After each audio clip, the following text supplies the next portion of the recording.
Memórias do Padre Germano, capítulo 28.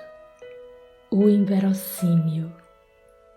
Porventura supondes, meus amigos, que um homem não possa resistir à tentação da carne, lutar, dar batalha aos próprios defeitos, vencendo-os? Escassos conhecimentos tendes da vida, quando negais fatos naturais desenvolvidos dentro dos princípios lógicos, os mais sãos no terreno firme da razão. Acaso ignorais que o espírito se enamora de uma virtude, ou por melhor dizê-lo, de uma boa qualidade, visto que da virtude se pode dizer que é o conjunto dos bons sentimentos do homem? Todo ser, ficais certos, rende culto a um ideal e chega a engrandecer-se no sentido para o qual a sua aspiração, o seu desejo o conduz. Duvidareis acaso de que uma alma encarnada na terra tenha o valor e o poder de lutar com todas as seduções da vaidade? Nesse caso, que diríeis dos homens que sacrificam a própria vida nas aras de um ideal político ou religioso? Entretanto, muitos mártires desses têm tido a humanidade antes do Cristo, em épocas pré-históricas, antes que os vossos historiadores houvessem recapitulado as memórias das gerações. Já um número avultado de homens imolavam a vida em prol da pátria. Depois, em épocas anteriores ao cristianismo, filósofos e guerreiros houve, inúmeros que combateram e morreram, crentes de que pelo seu sacrifício criavam uma nova civilização. O Cristo, é bem sabida a sua história, também morreu convencido de que sua morte acarretaria revolução moral e religiosa no seio das sociedades. Pois bem, depois de tantos heroísmos do passado, como duvidar da firmeza da vontade humana ao serviço do progresso individual e coletivo? E quereis saber por que duvidais da veracidade dos meus feitos? É porque vos referi com simplicidade, sem mescla de privilégios nem milagres, tal como se não fez com a história dos reformadores da humanidade, convertidos na sua maioria pelo vulgo em enviados de Deus, em profetas inspirados pelo Espírito Santo. A aberração humana foi a ponto de deificar o Cristo, quando na verdade é que sua vida foi, toda ela, moldada às leis naturais, muitas desconhecidas então e hoje combatidas, mas as quais nem a ignorância do passado, nem a petulância do presente subtraem um átomo dessa eterna verdade da natureza, que invariavelmente harmônica desenvolve a vida dos espíritos dentro dos limites prescritos por seu próprio adiantamento intelectual e moral. Lede a história de todos os reformadores, procurai escoimá-la de tudo quanto é fabuloso, milagroso, maravilhoso, e que como acessório necessário lhe acrescentou, aumentando, exagerando a tradição e a lenda, e vereis como, despojados do enxerto da ignorância dos povos, esses profetas, Messias, redentores de todos os tempos, ficarão reduzidos a simples revolucionários, homens mais ou menos perfeitos e fortes, mas nem por isso perfeitos e sim perfectíveis. Na verdade, partes de um princípio falso, falsíssimo, divinizando um reduzido número de homens, infamais o resto da humanidade, negando virtudes, quiçá por ela possuídas na maioria de seus membros. Mas diga-se a verdade, isto é, que as virtudes estão em germe e esperam momento propício para deixar a sua acanhada célula e de larvas informes converterem-se em douradas mariposas. Entre os grandes prejuízos causados pelas religiões, sem lhes negar os benefícios que outorgaram às civilizações, o maior é, sem dúvida, o de haver dado um cunho miraculoso aos efeitos naturais das causas motoras da vida. A substituição dos deuses do paganismo pelos santos do catolicismo, eis a perdição da humanidade, porque o justo e o razoável perderam a sua veracidade, e o erro, o absurdo, o que não tem senso comum, tornou foros de cidade numa sociedade que se supõe inferior à sua origem divina.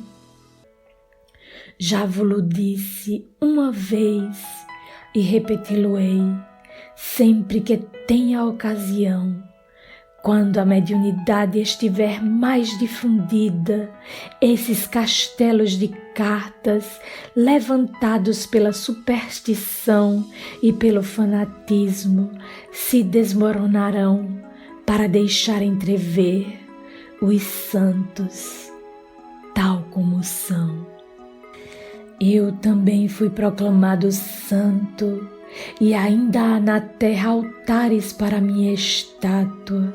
A fonte da saúde ainda jorra sua linfa por entre ruínas.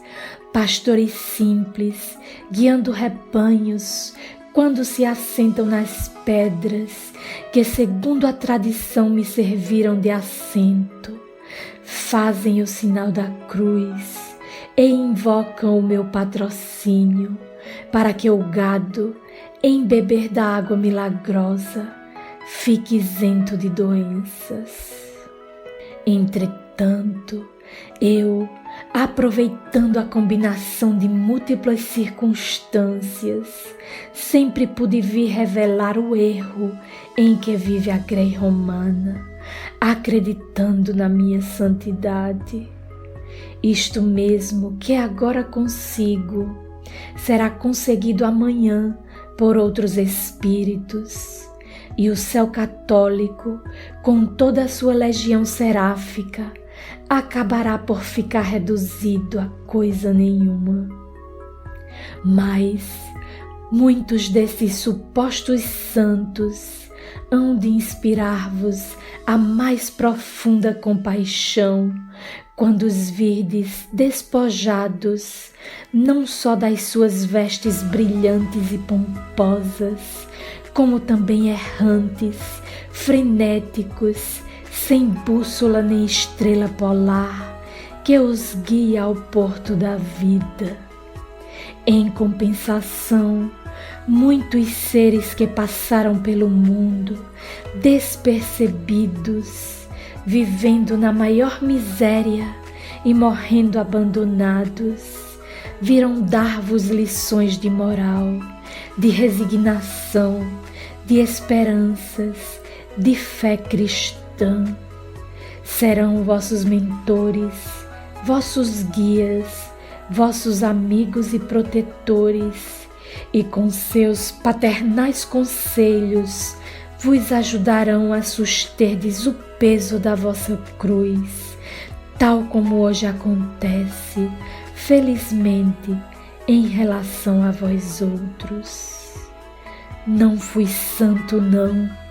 Estive muito longe de o ser, mas tive a intuição do progresso e da moral que resultam de minhas ações. Essa moral, crede, não foi por mim inventada. É antes a moral universal, a lei desse mesmo progresso. Por que julgar inverossímeis os meus atos, quando entre vós há espíritos capazes de fazer muito mais do que fiz? E note-se que não procedi por virtude, precisamente, mas por egoísmo. Egoísmo nobre, contudo, não esse mesquinho egoísmo terreno que dá para entesourar riquezas e acumular honrarias, mas egoísmo de maior progresso, de melhor vida em mundos regenerados. Viver, amar, sentir, compreender, penetrar os santuários da ciência. Tudo isto e muito mais ambiciona o espírito quando se propõe começar a sua regeneração. Em tais circunstâncias me encontrava eu, vivera muitos séculos perambulando pelas bibliotecas, noites 1000 passara nos observatórios astronômicos, a pedir aos astros notícias de Deus. Havia perguntado às camadas geológicas como se fizera o planeta habitável, pedir aos fósseis a árvore genealógica dos meus antepassados. Cheguei a ser um sábio, como vulgarmente se diz na terra, e contudo, quanto mais ignorante me reconhecia. Assim, cheguei a compreender que devia empregar toda a minha sabedoria, não em enriquecer museus, não em fazer adeptos desta ou daquela escola filosófica, a pronunciar discursos eloquentes pelas academias científicas, mas em educar-me a mim mesmo, em moralizar-me para refrear minhas paixões, para compreender meus deveres e direitos, visto como de há muito me habituar a julgar sem julgar-me. E aí está o segredo da proficuidade da minha existência. Depois de uma grande jornada, prostrado de cansaço, morto de sede, que faz um homem ao se lhe deparar uma fonte cristalina? Bebe, bebe sem conto, à saciedade, duvidoso ainda de haver encontrado a pura linfa. Assim é que o espírito sequioso do progresso, na existência por ele consagrada à reabilitação, meio algum despreza para engrandecer-se, pois que lhe importa resgatar séculos perdidos a fim de franquear os mundos de luz. Nesta situação me vi eu, e como a vitória sem luta não é vitória, eis que me vi na terra, isolado, sem família, sem amigos, sem pessoa que me estimasse no mundo. Na idade de 5 anos, contemplei o mar que gemia a meus pés, e sozinho senti-me bem. estava no ambiente do qual necessitava, sem amparo de quem quer que fosse, somente ao emprego da própria vontade, no sentido do bem, devo haver criado uma família, a dos aflitos, e um nome perante o mundo, criando lembranças para o meu futuro. Desenganai-vos, o de que o homem precisa é amar o bem e não a si mesmo, é interessar-se pelo progresso universal, e é tudo amar, mas sem egoísmos, respeitar todas as leis, medir as profundezas do abismo do pecado, ponderar todas as consequências resultantes dos seus extravios, somar as quantidades de benefícios que suas virtudes podem espargir, não em proveito próprio, mas da massa social. Com isso, tendes perfeitamente explicado o meu modo de viver. Quando o homem só pensa em si, se lembra que um dia de vida é vida, goza alguns instantes, é certo, mas como as aventuras terrenas são flores de um dia, logo surgem as folhas secas, e são elas o patrimônio do egoísta que só pensa na satisfação dos seus apetites. Em compensação, aquele que cuida do futuro, que deseja calcar a felicidade em bases sólidas, sem esquecer um só dos seus deveres, não permitindo que aos seus faltem quanto lhes pedem conselhos. Aquele, enfim, que sabe crer e esperar, esse, não o duvideis, é o que obtém o melhor prêmio.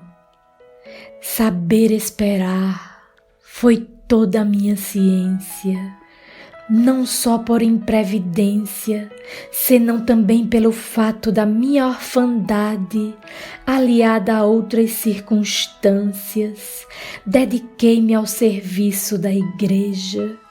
Entretanto, ainda bem não acabara de pronunciar meus votos, já compreendia claramente que a vida me seria um inferno. Não obstante, exclamei: quiseste ser ministro do Senhor, saí-lo-ás em regra. Não esperes por agora a felicidade, mas de futuro. E convém vos diga que, padre, meus costumes não se moldaram precisamente ao ascetismo. Fui, ao contrário, um admirado extrênuo da família, um adepto da vida sã. Os cilícios e outras que tais austeridades das comunidades religiosas sempre foram por mim encarados com horror. Frugal na minha alimentação, era-o não só por princípio higiênico, como também por falta de recursos. Amante da limpeza e do bom gosto, mesmo em criança, procurava cercar-me de coisas agradáveis. De uma coisa tinha medo inexplicável: as mortes violentas. De uma feita, no exercício do sagrado ministério, tive de acompanhar um réu ao cadafalso, e quando o vi expirar, senti percutir em todo o meu ser agudas dores. O peito arfou-me com tal violência que, como a fugir de mim mesmo, deitei a correr vertiginosamente por mais de 2 horas, até cair desfalecido, fazendo crer que enlouquecera a quantos me rodeavam. Eu amava a vida, como igualmente amava a morte, mas queria morrer tranquilo no meu leito, rodeado de seres amigos, e isto depois de haver trabalhado em prol da humanidade, depois de me haver consagrado por largos anos ao progresso do meu espírito. Dado o caso que me fosse preciso conseguir, por morte voluntária, a salvação, o engrandecimento ou a criação de uma escola filosófica ou religiosa, séculos muitos me seriam precisos para persuadir-me dessa necessidade, entregando meu corpo à justiça humana, à decisão de Sócrates, à abnegação do Cristo e de tantos outros mártires que com sangue fecundaram a superfície da terra. Sempre me inspiraram o maior respeito e admiração, mas nunca senti o mais leve desejo de trilhar suas gloriosas pegadas. Jamais, em minha última encarnação, como nas anteriores, experimentei esse desprendimento, e eu vo-lo confesso como grande fraqueza do meu espírito, para que não julgueis inverossímil o meu modo de ser. Se tive fortaleza de ânimo para lutar com os reveses da fortuna, em compensação me faltaram energias e decisão necessárias em certas crises sociais. Um homem que sabe morrer, às vezes salva o mundo. É no altar do sacrifício que se levantam os deuses da civilização. Não morressem violentamente, os grandes reformadores não lograriam impressionar a humanidade. Há certas personagens históricas que se vivem, morrem e se morrem, vivem. É com batismo de sangue que se moralizam os povos, e como Deus não tem eleitos, segue-se que os espíritos vão realizando o seu trabalho, cada qual por distinto caminho. Espíritos há que se desprendem do seu invólucro numa fogueira centenas de vezes, em toda classe de patíbulos e de tormentos, ou ainda nos campos de batalha, e sempre com heroísmo digno de aplausos. Mas quem sabe se esses mesmos que assim sabem morrer não saberiam lutar 20 anos com a miséria, com a solidão, com a calúnia e ferocidade humanas? Eu confesso, nunca soube morrer por uma ideia, mas soube morrer consagrando-me ao bem universal. Amei quanto me rodeou na terra, desde a humilde flor silvestre até o astro esplendoroso que com seu calor me aquecia. Desde o mísero criminoso até o infeliz inocente, desde a meretriz repudiada até a mulher pura e nobre, trazendo no semblante esse quid inexplicável que nos faz exclamar: Deus existe. Para todos tive amor, graduado naturalmente, segundo seus méritos e as simpatias de cada qual. Sonhei sempre com a harmonia universal e amei uma criatura com verdadeira adoração. Esse amor, porém, soube respeitar as cadeias que me prendiam e as que posteriormente aprenderam. Quando ela morreu, sim, amei-a com inteira liberdade, e para tornar-me grato a seus olhos, sempre acreditei na sobrevivência do espírito. Para tornar-me digno dela, fiz o bem que pude à humanidade. Ela, em troca, protegeu-me, atraiu sobre mim a atenção dos espíritos superiores, e assim, ainda que só na terra, pobre e perseguido, como meu procedimento e desejo de progresso me outorgavam a inspiração de sábios conselheiros, pude lutar na adversidade e dominar os inimigos, que muitos eram superiores às minhas forças. Não podeis imaginar o patrimônio do homem que sabe amar.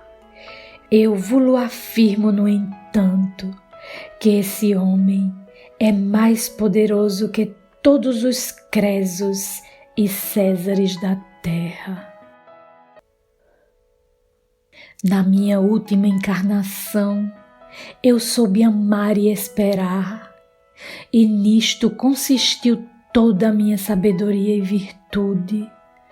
Por isso, também pratiquei a moral universal, a lei de Deus que um dia há de ser compreendida por todos os homens.